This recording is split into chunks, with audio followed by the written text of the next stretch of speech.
Hello everybody, welcome to the Week 11 recap. This has been a busy week for us.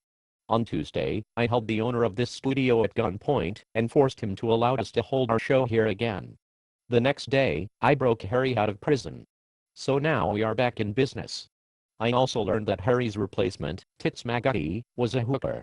We got together after last week's show, and she proceeded to ask for payment when we were finished. So fucked up. Yes, George, it sure was a crazy week, but it feels so good to be back.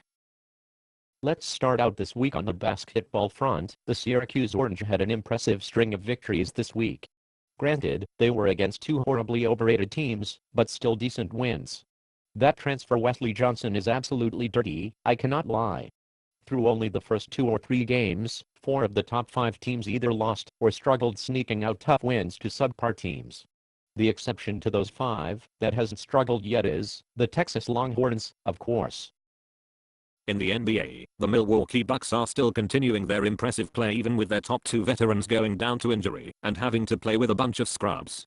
The Orlando Magic are currently in first place, but that is not surprising, since their team is stacked. Plus their fans are little bitches. I agree, Harry, but Bucks fans are so badass.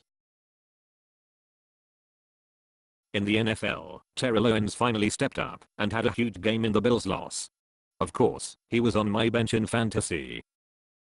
Let me just say, Harry, the Cowboys fucking suck. Are you kidding me with this game? This team is loaded with talent and they barely beat a Redskins team without its top 2 running backs. They better get it together for Thursday, otherwise they are in trouble playing against one of the most complete teams in the league. The Detroit Lions hosted the Toilet Bowl this week versus the Cleveland Browns. It was actually a great back and forth battle and the Lions scored a touchdown as time expired to win by 1. The Minnesota Vikings hosted the Seattle Seahawks and beat them up pretty good. As much as it kills me to say, Brett Favre is really helping this team and playing well. Yes, I agree, George.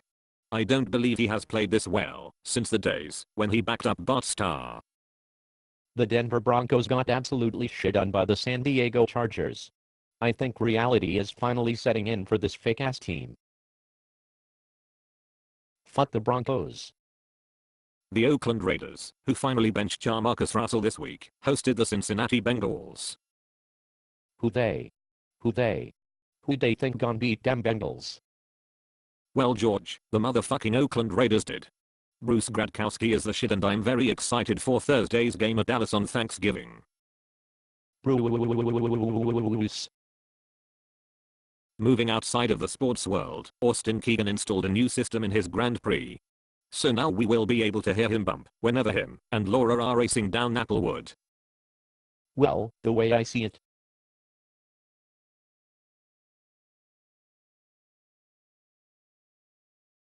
What? What? What were you going to say? Oh, I have no idea. I did shrooms earlier, and I'm still trippin'. Wow, nice. On Saturday night, the Oswego men's hockey team hosted Morrisville and shit on them. The highlight of the game was when student Michael Kraft beat the shit out of a friend wearing a Morrisville jersey. Kraft was secured by authorities and was clearly intoxicated. When given a breathalyzer, he blew a 1.0. Yes, that is right, a 1.0. So badass. So, Harry, I'd gotta know, did you ever take it in the ass while you were in prison? Are you fucking serious? Of course I did not. I was only in there for 5 nights. You would want to know about that, you faggot. Why don't you tell them about that STD that you got from that hooker last week? I told you that in confidence, man. That is really messed up. This reminds me of a good joke. A guy goes to a $5 hooker and gets scraps. So the next day he goes back to complain and the woman replies, "Hey, it was only $5. What did you expect? Lobster." Ha ha ha ha. Good shit. Well guys, I guess that is it for this week. Have a great Thanksgiving and enjoy your week.